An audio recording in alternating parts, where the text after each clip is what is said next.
Let me paint you a picture. One that isn't this Among Us guy in a Mario Galaxy situation. That's not that picture. Let me paint you a different picture. Someone pays $85 for a birthday cake, and the cake comes out looking like this. Honestly, this cake looks like that one Snapchat account that I reviewed in an older video where they just put like rainbow sprinkles and eggs in a waffle maker machine and was like, wow, this came out so amazing. That's what that cake looks like to me. Would you pay $85 for this? No. I'm sure all of us have been in a relatable situation where you pay for something and you get something that looks, or you get something that you didn't ask for. I absolutely hate lettuce, and when I ordered Chipotle online for delivery, they gave me lettuce instead of cheese, and I was pretty upset about it. I was like really hungry and I was really looking forward to it, and when they put like lettuce that gets into the weaves of everything, you have to pull them out like one by one. You can't just like wipe it off. I was kind of upset. I did nothing about it. Now here you're at a crossroads and you have a choice. What are you going to do here? Do you be upset, leave a bad review maybe for this business? Or you don't even have to do that. Do you maybe just contact the person who made the cake and was like, hey, I don't really like this.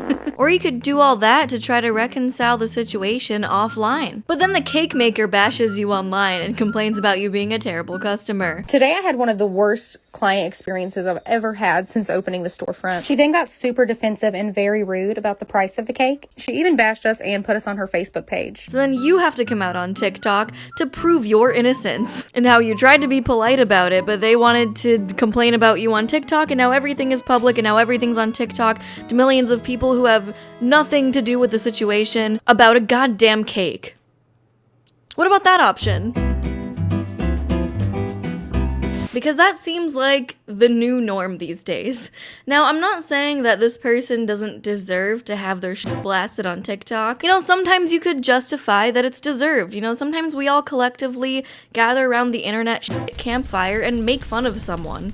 And that's like fine. It's fun to be a little drama frog and sit there and be like, wow, that's silly. That's kind of goofy. But you know what isn't silly or goofy? The sponsor of today's video, Aura. I've partnered with Aura for a long time and I really appreciate their work. Aura is one of the ways that you can prevent being bullied and doxxed online because they remove all of your personal information from over 40 data brokers, junk mail, telemarketing websites, and they monitor all of your personal information to make sure no one steals your identity or uses it to open a loan. Just the other day, I was doing some personal stuff and Aura notified me that my information was used to like check my credit score and things like that. And at first I was like, oh my god, what happened? Who's using my information? And then I was like, wait, it was me. But it would be nice if I knew immediately, within seconds, that someone was trying to use my information for something nefarious. Aura is wonderful at that. They also come with an antivirus and a VPN on your computer so you can stay safe. And they have a password manager. So it's basically kind of your one-stop shop for everything internet safety online instead of paying for like 7 different services. So make sure to use my link or scan the QR code on the screen,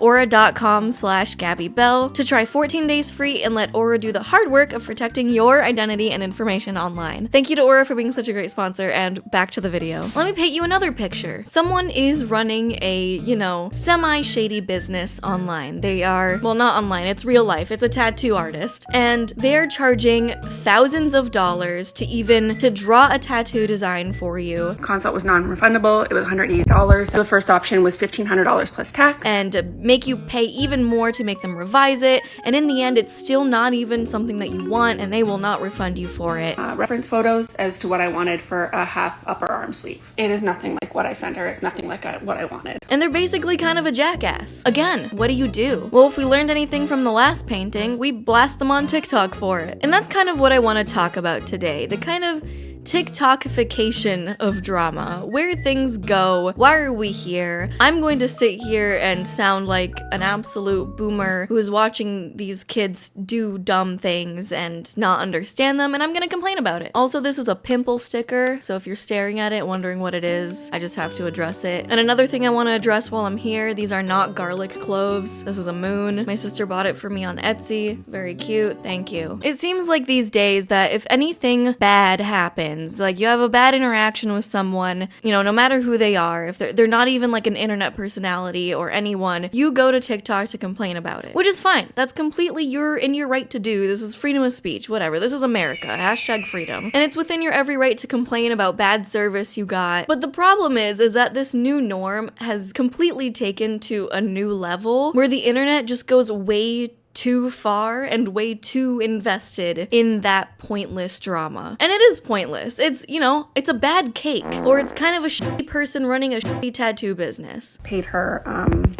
$2,695, the consultation, the design fee, plus $1,000 deposit for my actual tattoo date to book that. And she's telling me that she wants another $2,260 in order to just redraw my sketch. My response to her: does this egregious business practice from this tattoo artist deserve to get blasted on TikTok? In my opinion, absolutely yes. Do I even think she should be in business? Honestly, probably not. I don't think she deserves to have a business practice for this amount of like greed, this crazy greed. But what are the consequences of us, you know, airing out our personal problems online? Because the problem is that typically the consequences of these stories on TikTok become a lot worse when they get put on TikTok, and then they blow up to millions of people unbeknownstly to the person who posted their story time.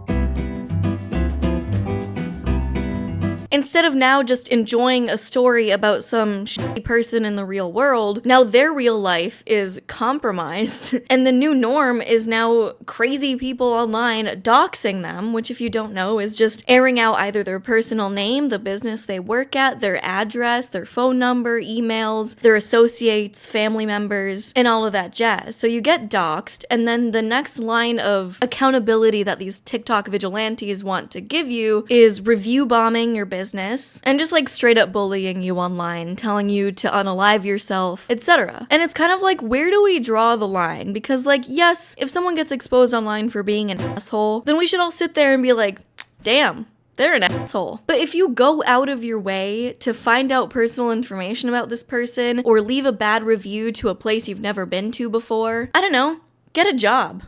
That's all. You guys want to go leave her a Google review, her shop tattoo in Cambridge, Ontario, and here's her Instagram as well.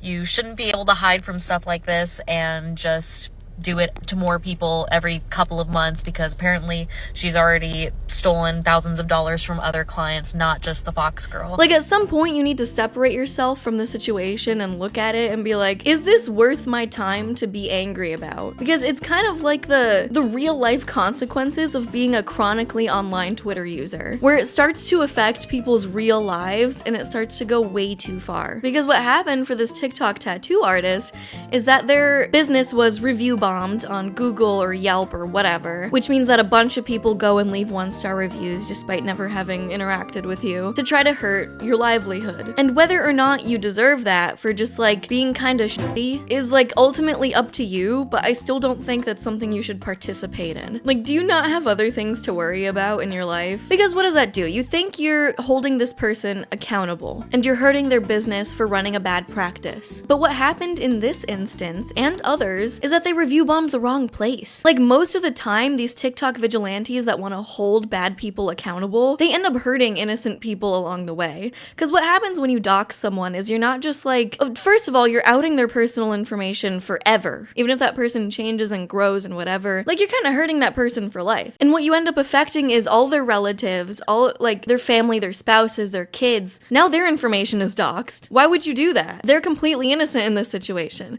And when you review bomb a place, you're affecting the other employees that work there that are just trying to get their paycheck. And in these cases where they review bomb the wrong place, you're just literally hurting an innocent business. And what happened is when they review bombed the wrong place is because they had a similar name to the other tattoo practice.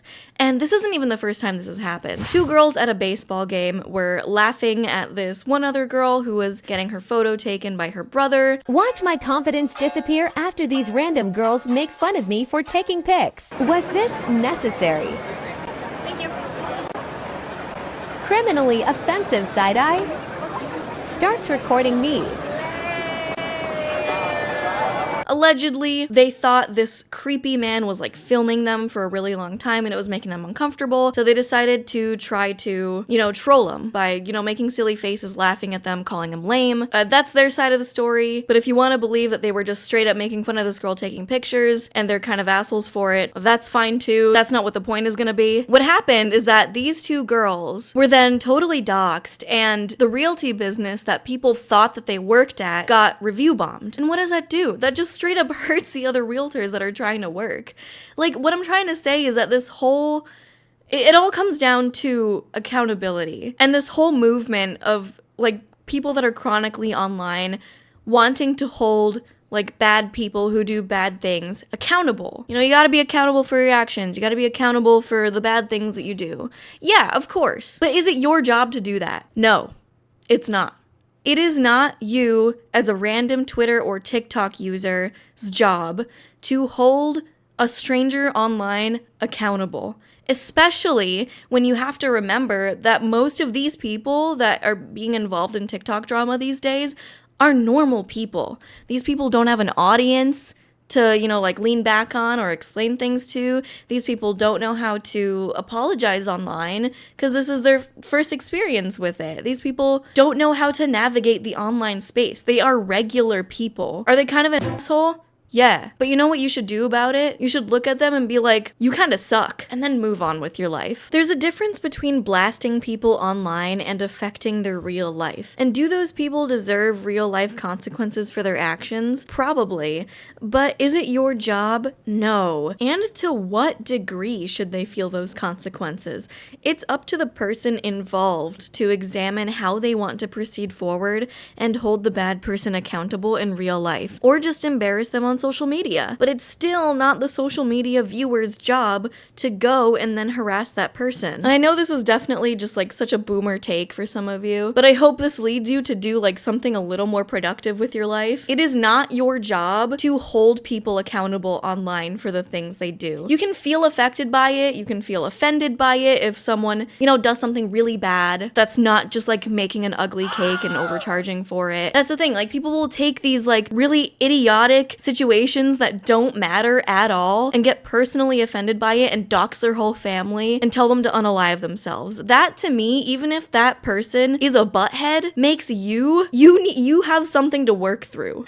Like you have problems that you need to work through in therapy or on your own, because that is not normal behavior. It's not your job to hold people accountable online, period. So that's just kind of been my take, just like as observing the world as a 25-year-old. I've just noticed that this whole like doxing and revealing people's personal information and review bombing and affecting their real lives for like maybe like a dumb thing that they said online or overcharging for a cake. Like all of the situations that I've noticed that become like this are for things that ultimately don't matter that much. Like I get it. Being made fun of for like taking cute pics of yourself at a baseball game sucks. That sucks so much butt. Like as someone who's been relentlessly bullied in middle school for the way I look, everything I did, like it sucks. It sucks so much ass. The problem is you have to look at that and be like, do I want this person's entire family to be implicated and doxxed online and risk random people and strangers coming to their house and or making threats? No, it's not an eye for an eye situation. And I get that it might feel like it's even to do things like this. An eye for an eye, an arm for an arm, bing for a bong, you're doing only harm. I don't know. Bars. But at some points, I just don't think the punishment fits the crime. And of course, I'm only talking about personally the situations that are like, you made an ugly cake, your tattoo designs are kind of ugly, you're a bad business owner, or you said something weird during a Minecraft stream. Okay. I know at least the baseball lady then came out saying like, I don't like that you guys are bullying these girls. This is not what I intended to do. And it's not just her. I'm not trying to single her out, but people just don't realize that they are not posting into a void. And this goes for everyone. This isn't just people on TikTok. This is Instagram, Facebook, everything. People don't realize that they don't know who's watching. And so people think that they're posting all this stuff into a void and then are surprised when it blows up. And like I get it, because I'm sure there's so many things that don't blow up that they're like, whatever, like who cares, no one's gonna see this. I was in this mentality when I was first starting out my YouTube channel, but then I started to realize I have to treat every video as if the person I'm making the video about is going to see it. And like, it's hard to say these things without like trying to victim blame, because like what happened to the baseball lady, obviously really shitty. Those girls shouldn't have like made fun of them or done any of that. That's really mean. But then you ask the question of why she posted this video in the first place. And of course it's to gain attention and maybe make people feel bad for her, maybe get some brownie points, get some likes on the post, which is fine. I make videos for attention. Surprise, surprise. Every YouTuber that makes videos is doing it for attention. There's nothing inherently wrong with that. But then you can't be surprised at what those outcomes are when you get the attention you asked for and more, when the video actually does well. Now, obviously, she's not freaking clairvoyant. She couldn't have known that the internet was going to react this way and bully these two girls in the way that she didn't want to. But haven't we learned our lesson by now on how TikTok works? Now, it's never right for those people to go and harass other people. That's never right, and that's not the poster's fault. It's not her fault at all. But you also have to have some semblance of knowing that what the internet is capable of. And if you are posting a video blasting someone on the internet and showing their face, you might not think the internet can find them. They will. Yeah, if you're on TikTok for any amount of time, you know that they will. So while it's not her fault that people are going and harassing these girls, and once again, I'm not trying to single her out, like other people do this too, and then they're surprised at the outcome. So like, it's okay to like retaliate and post a comeback and like all these things, but don't act surprised. Unfortunately, these things will affect people's real lives. And you can post these things knowing how the internet might react. And if you are okay with that, then that's fine. But I'm saying don't act like you're posting into a void, because you're not. I know it's hard to understand when you have like a small following, because once again, I was there, but it's just something that we all have to learn, since this space, these situations are so new for people to handle online. So like, essentially just like think before you post things. Like, and everyone makes mistakes, of course, but I feel like in lieu of all of this TikTok drama, so many situations, we have to like kind of learn our lesson by now, right? Of how the typical way that these things go down. Like, we can't just play dumb and like not think that something bad is going to happen anymore. Not anymore.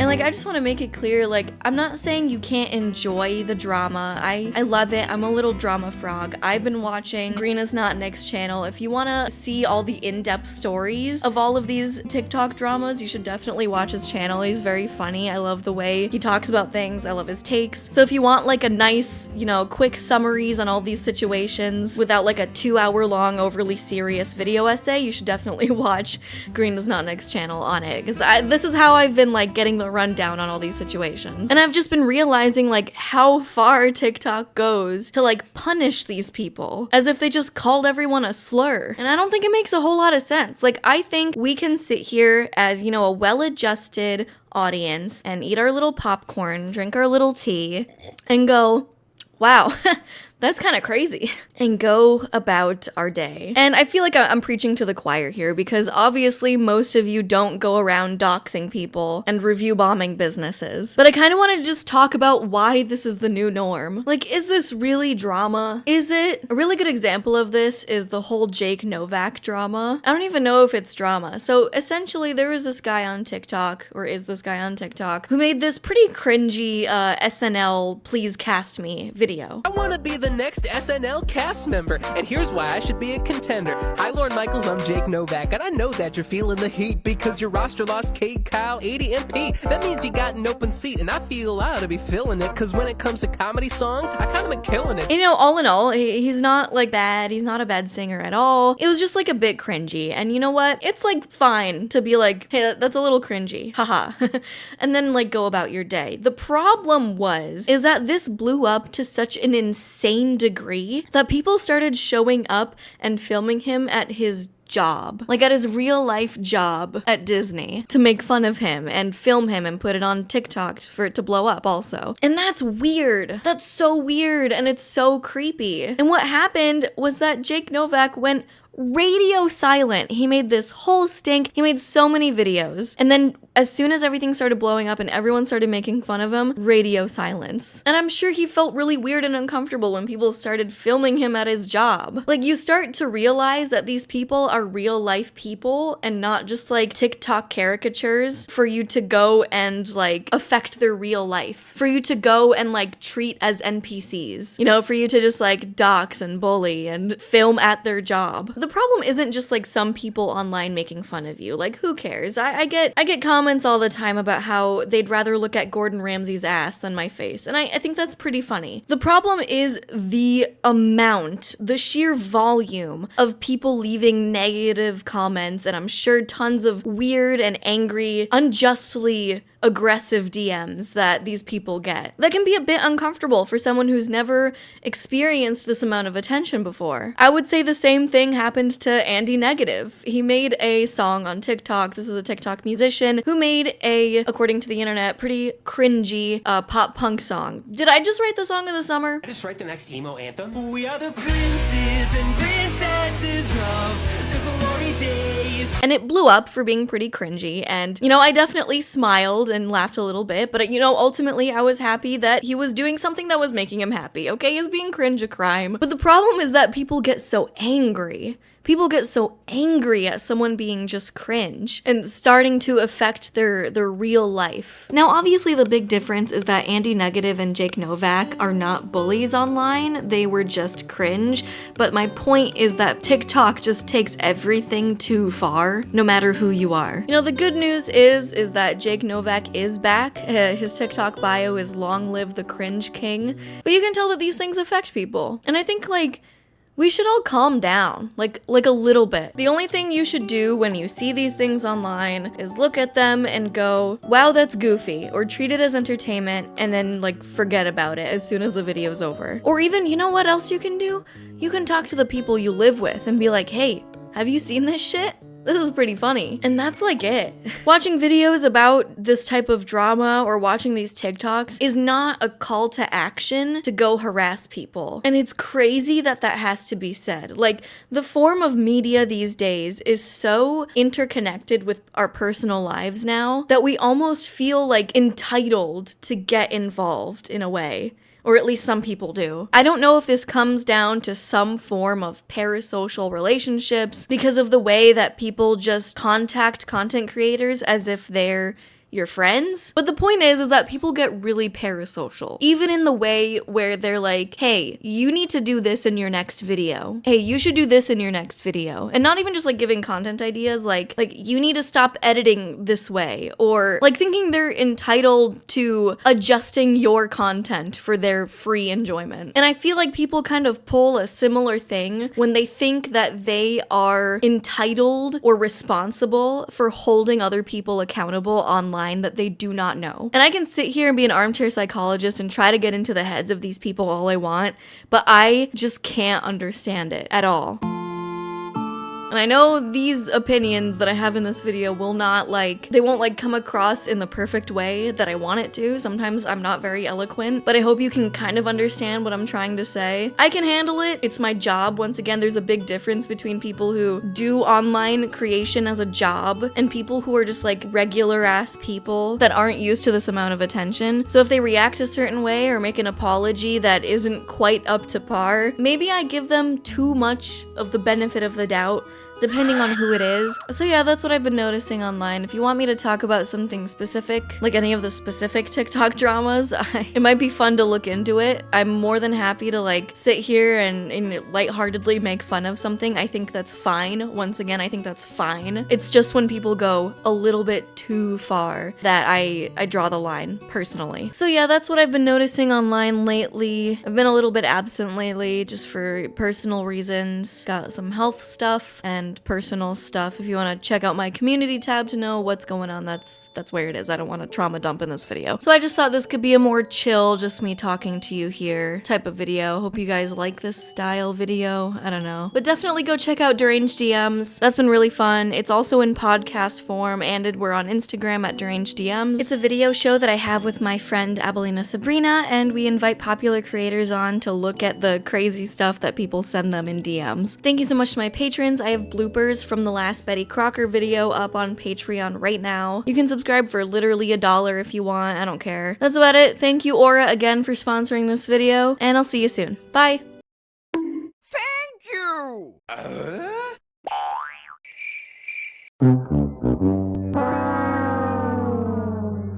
I got a bad feeling about this.